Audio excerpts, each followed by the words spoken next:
ప్రభుత్వం తెలంగాణ దశాబ్ది ఉత్సవాలను చాలా పెద్ద ఎత్తున నిర్వహిస్తా ఉన్నది. ప్రజలందరినీ ఇందులో భాగస్వామ్యం చేయాలని చెప్పి ప్రయత్నం చేస్తూ వేల కోట్ల రూపాయలని ఖర్చు పెడతా ఉన్నది. ఈ సమయంలో తెలంగాణ ఉద్యమకారుల జాడ ఎక్కడ కనిపించట్లేదు. తెలంగాణ ఉద్యమంలో పనిచేసి నెలల తరబడి జైల్లో ఉన్న వాళ్ళు ఎవరు కూడా ప్రస్తుతం ఈ ఉత్సవాల్లో భాగం కావట్లేదు. కనీసం చనిపోయినటువంటి అమరులైనటువంటి వ్యక్తులకు కనీసం గుర్తింపు లేదు, వాళ్ళకి నివాళి కూడా ఎక్కడ ఇస్తలేరు అనేటువంటి వార్తలు వస్తా ఉన్నాయి.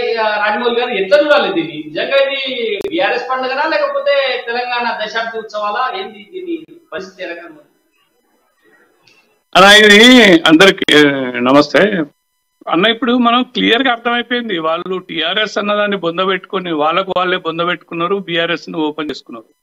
సో బీఆర్ఎస్ చేసేదంతా పక్తు రాజకీయం, కమర్షియాలిటీ. సో దాని గురించి మనం పెద్దగా ఆలోచించాల్సిన అవసరం లేదు. ప్రజలకు ఆల్రెడీ తెలిసిపోయింది, ప్రజలల్లా ఒకటి వెళ్ళిపోయింది. ఇప్పుడు జీతాలకే పైసలు లేని సమయంలో ఈ దశాబ్ది ఉత్సవాలు అని చెప్పేసి మొదలు పెట్టుకొని అది కేవలం ఇప్పుడు ఎవరైతే అసంతృప్తితో ఉన్న లో క్యాడర్ నాయకులు ఉన్నారు కదా, వాళ్ళతో ఇప్పుడు పడ్డది. అంటే సర్పంచ్ల నుంచి మొదలుకుంటే ఎంపీటీసీలు, జెడ్పీటీసీలు వీళ్ళందరితోనే ఆయనకు పనిపడ్డది ఇప్పుడు. సో వాళ్ళ నుంచి పని ఎట్లా తీసుకోవాలి అంటే వాళ్ళకి ఎంతో కొంత తాయిలాలు ఇవ్వాలి. ఆ తాయిలాలు ఇవ్వడానికి కోసమే దశాబ్ది ఉత్సవాలను పెట్టుకున్నాడు. లేకుంటే 9 ఏళ్ళు పూర్తయినాక ఎవరైనా 10 ఏళ్ళకి చేసుకుంటారా? అక్కడనే చిత్తశుద్ధి లేదు. సో దాని తర్వాత ఇంకా అంటే ఇక కొన్ని వార్తలు అయితే వస్తున్నాయి. ఈ 2000 నోట్లు వీటిని బాగా బయటకు వచ్చేసేసి ప్రజలల్లో సర్క్యులేట్ అవుతుందంట. సో ఇప్పుడే మొత్తానికి పనిచేసేసేసి ప్రజలకు ఒక రకమైన బ్రైబ్నే. ఇప్పుడు చెరువులలో నీళ్ళే లేవు, చెరువు పండుగలు అంటున్నారు.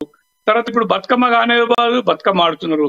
ప్రపంచంలో తెలంగాణలో ఎన్నడైనా ఒక్క దసరా అంటే బొడ్డెమ్మను పెద్ద బతుకమ్మ ఆడేటప్పుడు తప్ప ఎప్పుడన్నా మన సంస్కృతి ఉందా బతుకమ్మ ఆడేది? సో ఆడవాళ్ళని పాపం బలవంతంగా మనం సోషల్ మీడియాలో కోడే కూస్తుంది. బైకులల్లో వాటర్లలో వచ్చి మైకులలో చెప్తున్నారు, మీరు ఇక్కడికి వస్తే బాగుంటది, బతుకమ్మ ఆడితేనే బాగుంటది, ఇప్పుడు మంత్రి వచ్చిండు, ఇప్పుడు ఎమ్మెల్యే వచ్చిండు. ఇగో ఈ rకంగా ప్రజలని భయభ్రాంతులకు గురి చేస్తూ స్వచ్ఛందంగా ఎవరు వస్తలేరు. సో ఇవన్నీ కేవలము డబ్బు ఖర్చు పెట్టడం మాత్రమే, బ్లాక్ మనీని ఖర్చు పెట్టుకోవాలని చెప్పేసి బ్లాక్ మనీ చేస్తారు. ఇది రేపు వచ్చే ఎన్నికల ప్రభావం, ఎన్నికలకు ఇప్పుడే ముందస్తుగానే డబ్బులు ఇస్తున్నారు అని చెప్పేసి సమాచారం అందుతుంది. మరి కేంద్ర ప్రభుత్వం ఇంటెలిజెన్స్ వర్గాలు వాళ్ళు ఏం చేస్తున్నారు ఏమో వాళ్ళకి తెలుసు, అది మనం అనాల్సిన అవసరం లేదు. రాష్ట్రం ఎక్కడ పోతుంది, ఏమైతుంది, అసలు ఒక్కొక్కసారి గుండె తరుక్కుపోతుంది. నిన్న సిటీలో ఒక కార్పొరేటర్ చెప్తున్నాడు, అన్న ఆడ నీళ్ళే లేవు, మరి వాళ్ళు ఏదో చెరువు పండుగ చేస్తున్నారు. చెరువు పండుగ లేదు, గిరువు పండుగ లేదు, మందు పండుగ